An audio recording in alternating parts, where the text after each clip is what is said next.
మీ fitness secret ఏంటి రాఘవేంద్రరావు గారు? ఎప్పుడు ఆ స్మైలు, ఇన్ని యాక్టివిటీసు, చాలా జోష్‌ఫుల్‌గా ఉండడం, సరదాగా ఉండడం. అసలు మీ ఫిట్‌నెస్ సీక్రెట్ చెప్పండి. మీరేం తింటారు చెప్పండి? తిండిదేమి లేదు కానీ ఎక్కువ ఫూల్స్ ఉన్న చుట్టూ ఉంటారు.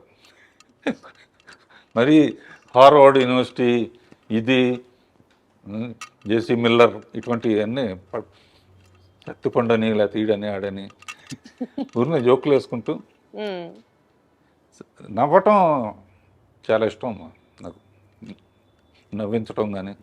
అందుకనే భరణీను బ్రహ్మానందం వీళ్ళు కొంచెం పొయిటిక్ ఇది ఉందన్నమాట. నేను 2-3 కొటేషన్స్ అందరూ రాస్తున్నాక మనం ఎందుకు రాయకూడదని చెప్పి అందులో కూడా. ఆ, హ్మ్. మనం అనుకున్నవన్నీ జరిగి ఉంటే ఇప్పుడు జరిగినవన్నీ మనం అనుకున్నవి కావు. వాహ్! మనం నువ్వు కూడా అనుకో, అనుకున్నవన్నీ జరుగుంటే, ఇప్పుడు జరిగినవన్నీ మనం అనుకున్నవి కావు. నువ్వు అంతేగా. అంతేగా, అంతేగా. అది కాకుండా లైఫ్ని ఇంత లైట్గా తీసుకుంటేనే సీరియస్గా ఉంది, సీరియస్గా తీసుకుంటే ఎలా ఉంటుందని. హ్మ్. అంతే హ్మ్. కదా. హ్మ్. అదొకటి నాకు చాలా ఇష్టమైంది. అది మెయిన్ అనమాట. లైఫ్ని ఎంత ఇది వచ్చినా కూడా దాన్ని వెల్కమ్ చేయటం, జోకులు వేసుకుని రే పోయిందిరా సినిమా పోయింది కదా. అసలు సో మీకు ఏది ఆ బాధ గాని, ఆ ఫ్రస్ట్రేషన్ గాని మిమ్మల్ని అసలు టచ్ చేయవు అన్నమాట అయితే. ఇంట్లో కూడా అంతే. మెడిటేషన్ చేస్తారా దానికోసం ప్రత్యేకంగా? అదొకటి ఉంది మర్చిపోయాను. పొద్దునే ఓ రోజు స్విమ్మింగ్ పూల్, ఓ రోజు పిలాటే, ఓ రోజు స్ట్రెచ్చింగ్ ఎక్సర్సైజ్, ఈవినింగ్ యోగ నిద్ర మెడిటేషన్. ప్రతిరోజు? పికిల్ బాల్ అవగానే స్నానం చేసి ఒక 40 minutes మెడిటేషన్. సో టైముని అలా విభజించుకుంటా. పని లేకపోతే నాకు ఏదో చెయ్యికి అలా ఆడదంటారే. అందుకనే మీరు ఆ 16th ఇయర్ దగ్గరే ఆగిపోయారు రాఘవేంద్రరావు గారు. ఇంకా అసలు ఏజ్ ముందుకి రాలేదు అంతే. హ్యాపీగా ఎప్పుడు సరదాగా ఉండటం. ఈ వాళ్ళ దగ్గర నుంచి నేను నేర్చుకుంటున్నానమ్మా, నా దగ్గర నుంచి వాళ్ళు నేర్చుకుంటున్నారు. కొంతమంది చెప్తారు కదా, కేజీ 1200 రూపాయలు ఉండే బియ్యం తింటాం, లీటరు 5000 రూపాయల నుంచి 10,000 రూపాయలు ఉన్న డైరెక్ట్గా హిమాలయాస్ నుంచి తెచ్చిన వాటర్ తాగుతాం, అదే మా బ్యూటీ సీక్రెట్, అదే మా ఫిట్నెస్ సీక్రెట్ అంటారు కదా. అట్లాంటి ప్రత్యేకమైన తిండ్లు మీరేం తినరా? అసలు తిండి కూడా లేదు అసలు. ఏదో ఇప్పుడు తర్వాత ఏంటంటే జనరల్గా రోజు పొద్దున పూట కూడా ఇడ్లీలు, వడలు, దోశలు తినేవాళ్ళం. ఇప్పుడు ఏంటంటే ఒట్టి నట్స్ను, ఫ్రూట్స్, మధ్యాహ్నం lunch, night only tiffin. So అదన్నమాట మీ సీక్రెట్. ఆ గ్యాప్లో చిన్న పర్సనల్ ఇంట్రెస్ట్. పర్సనల్ ఇంట్రెస్ట్ ఏంటి? ఏదో కాలక్షేపానికి కొంచెం ఒక రౌండ్ వేసుకోవటం. Such an honest, sweet and an humble answer from your end.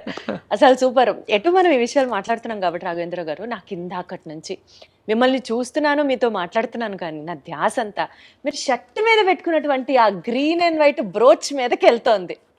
అసలు అది ఎంత క్యూట్గా ఉందంటే ఏంటి చెప్పండి, దాని సిగ్నిఫికెన్స్ ఏంటి, దాని బ్యూటీ ఏంటి? ఇది మా అమ్మాయిలు ఏంజల్ ఉంటే మంచిదంటారమ్మా.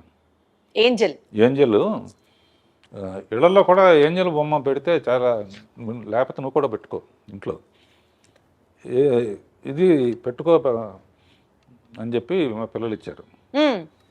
ఇది వాళ్ళు ఇచ్చిందంటే నాకు వాళ్ళంటే నాకు ఎంత ప్రేమో, ఇది అంటే అంత ప్రేమ అనమాట.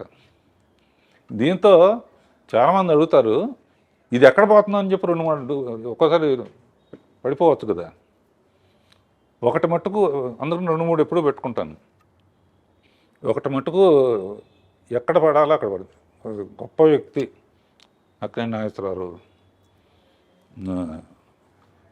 నిర్యాణం చెందినప్పుడు అన్నపూర్ణ స్టూడియోలోనే ఇది చేశారు.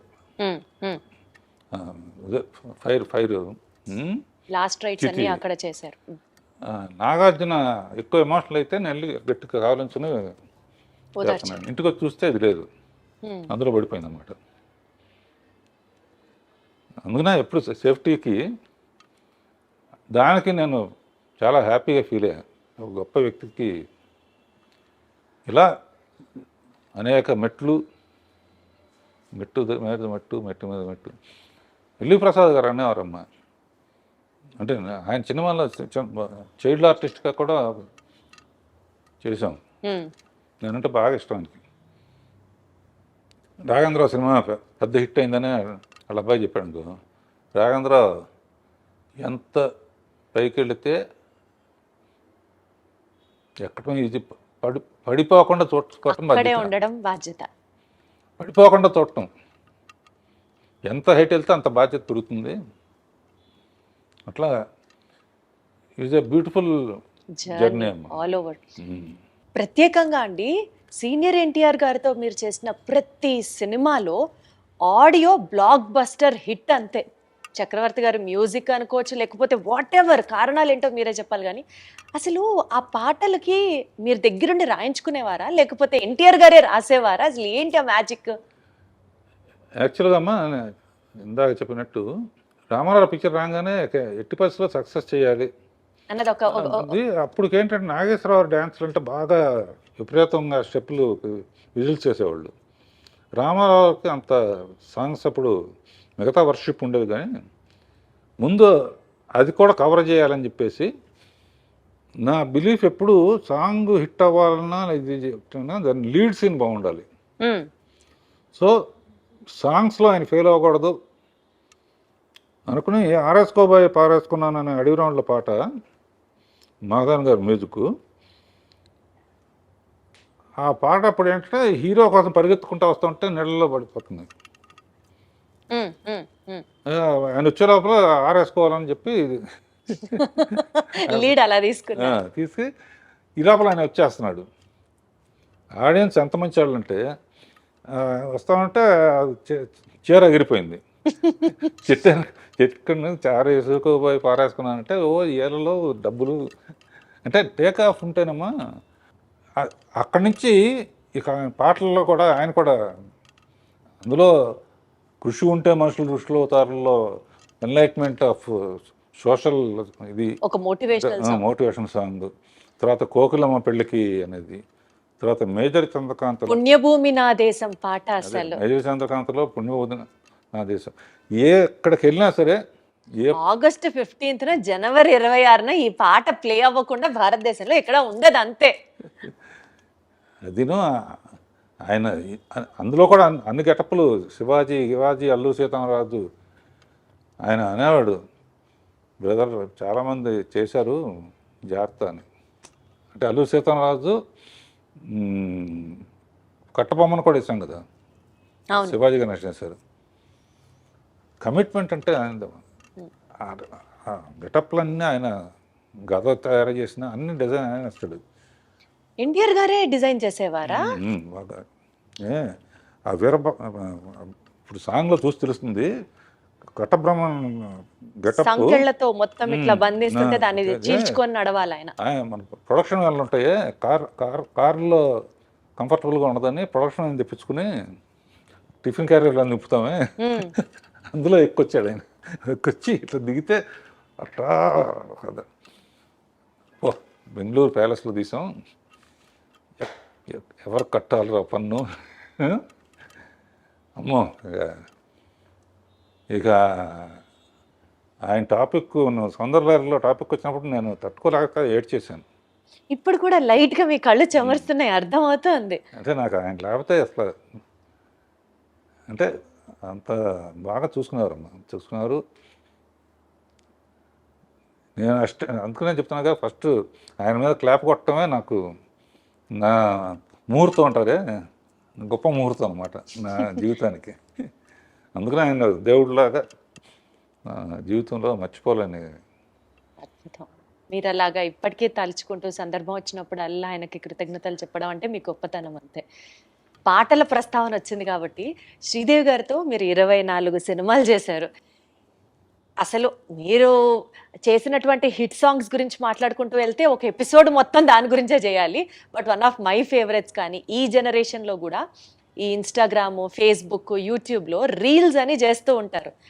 ఇప్పటికీ ఎవర్ ట్రెండింగ్ సాంగ్ సిరిమల్లె పువ్వా అసలు ఎంత బాగుంటుందో ఆ పాట.